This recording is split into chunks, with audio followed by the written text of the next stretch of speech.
love We Are Not Festival because it was nice and chilled.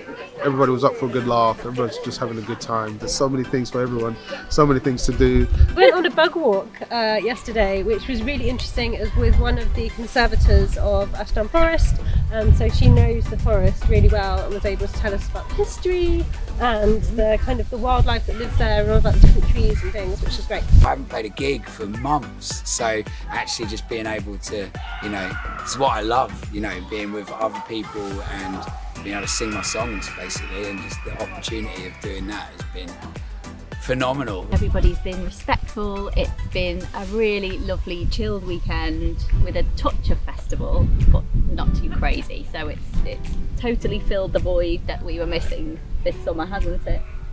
Yes. It's organised very well. It's not like a haphazard event here. It's very thought out and it's very family minded. It's very nice to be out, seeing people. Yeah, it's just a really chilled out atmosphere. Like we're down chilling at the lake. Everyone's doing yoga, meditating. There's sound healing and stuff, and it's just really like communal, friendly vibe. There's just so much space. It's lovely. You've got all these woodlands. Everybody's really spaced out. It's a real.